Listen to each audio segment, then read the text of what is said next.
Assalamualaikum warahmatullahi wabarakatuh. Kaum muslimin yang dimuliakan Allah Subhanahu wa taala, kembali lagi bersama channel dakwah Irfan Irawan. Dalam kesempatan kali ini izinkan kami membahas sahabat mulia Khalid bin Walid. Tapi sebelum itu, tekan dulu tombol subscribe-nya dan bunyikan lonceng notifikasinya agar kamu tidak ketinggalan video-video selanjutnya.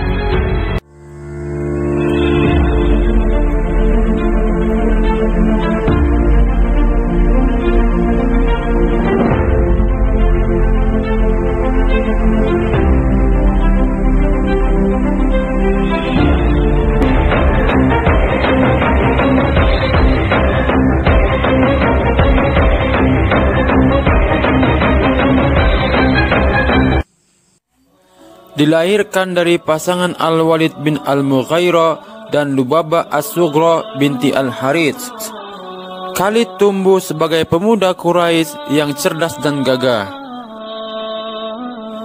Tak bisa kita pungkiri kepiawaian Khalid dalam memainkan strategi perang dilatar belakangi dirinya berasal dari Bani Makhzum yang memang dalam suku Quraisy dipercayai mengurusi bagian militer. Nasabnya bertemu dengan Rasulullah pada kakek mereka yang ketujuh bernama Murrah. Khalid sendiri masuk Islam pada tahun 8 Hijriah bersama dua orang sahabatnya, Utsman bin Talha dan Amr bin As. Pada tahun yang sama terjadi gesekan antara kaum muslimin dan Romawi disebabkan terbunuhnya utusan Rasulullah Al-Harits bin Umair yang dibunuh oleh Surabil bin Amr, pemimpin Balqa.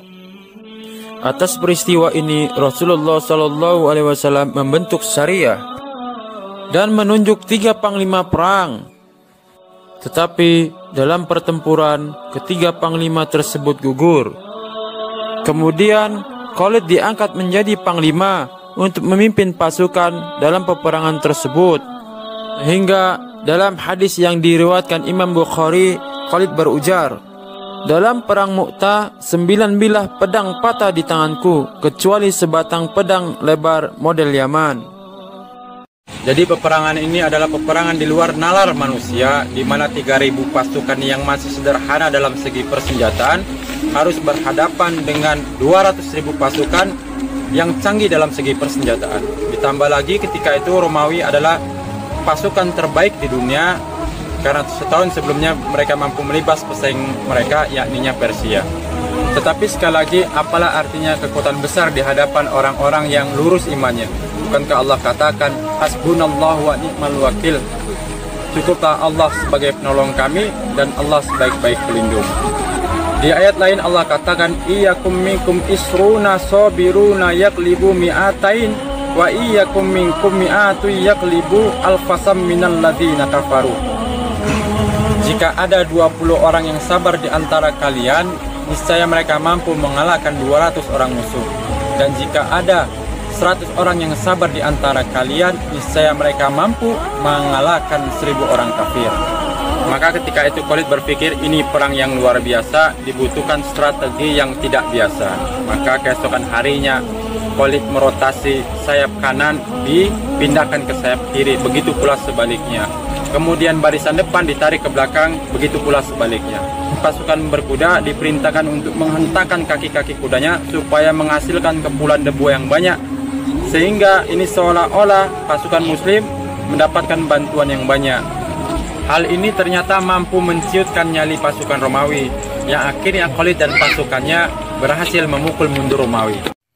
Dari pertempuran ini, korban di pihak kaum muslimin hanya berjumlah 12 orang, sementara di pihak Romawi tidak disebutkan jumlahnya. Tetapi menurut para pakar sirah, jumlah pasukan Romawi jauh lebih banyak. Sebelum orang-orang Madinah mendengar kabar dari medan peperangan, Rasulullah SAW bersabda, Zaid mengambil bendera, lalu ia gugur. Kemudian Ja'far yang mengambilnya, kemudian ia gugur. Kemudian Ibnu Rawaha yang mengambilnya, dan dia pun gugur. Kedua mata beliau meneteskan air mata, lalu bersabda lagi, Akhirnya salah satu dari pedang-pedang Allah mengambil bendera itu, dan akhirnya Allah memberikan kemenangan kepada mereka. Sejak saat itu Khalid bin Walid bergelar Saifullah. Pada masa kekhalifahan Abu Bakar banyak terjadi peperangan yang disebabkan munculnya nabi-nabi palsu, yang diantaranya Ummu Zamil, Tulaiha, dan Musailama al-Kazab. Akan tetapi Khalid bin Walid terlalu perkasa bagi musuh-musuh Allah. Pada tahun 13 Hijriah, pasukan muslimin berhadapan dengan pasukan Romawi di Yarmuk. Kemudian Khalifah Abu Bakar mengutus Khalid sebagai bala bantuan untuk pasukan muslimin di Yarmuk dan menggantikan posisi Abu Ubaidah untuk memimpin pertempuran. Seperti biasa, Khalid menunjukkan bahwa dirinya memang sangat jenius.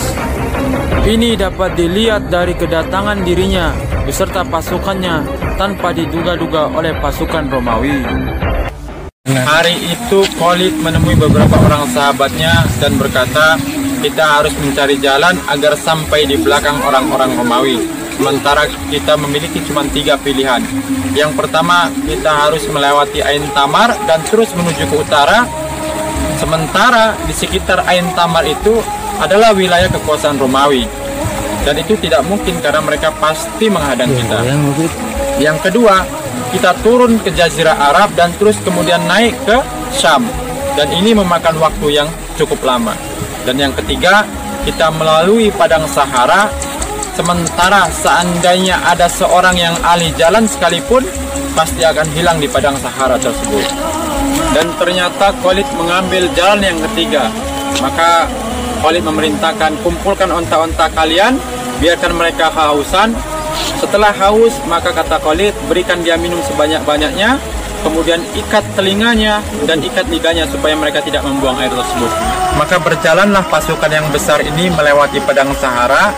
Maka ketika kuda-kuda mereka haus, maka diperintahkan Khalid sembelih onta tadi dan kantung minum tadi diberikan airnya pada kuda-kuda mereka. Sungguh strategi yang luar biasa dan tidak pernah terpikir oleh orang sebelumnya. Tiba di Yarmuk, Khalid segera bergabung dengan pasukan muslimin dengan membuat strategi yang belum pernah ada sebelumnya. Khalid membagi pasukan menjadi 36 sampai 40 batalion, yang setiap batalionnya terdiri dari 1000 orang. Kemudian Khalid mengatur formasi. Pasukan inti terdiri dari 8 batalion dan dipimpin Abu Ubaidah. Sayap kanan terdiri dari 10 batalion dan dipimpin oleh Amr bin As. Sayap kiri terdiri dari 10 batalion dan dipimpin oleh Yazid bin Abu Sufyan.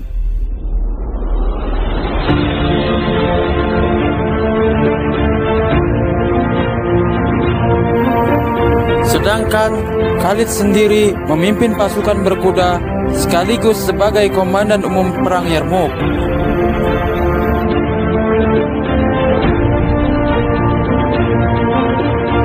Akhirnya peperangan pun pecah. Pasukan muslimin yang berjumlah 40.000 pasukan berhadapan dengan 240.000 pasukan Romawi.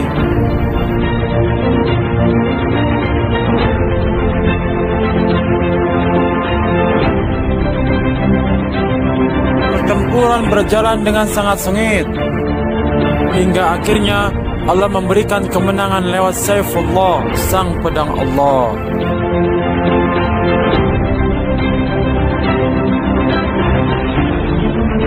Pada tahun 21 Hijriah, wafatlah sang pedang Allah di kota Homs dengan hanya meninggalkan 1 ekor kuda yang selama ini selalu setia menemani dalam setiap pertempuran. Sahabat mulia Khalid bin Walid.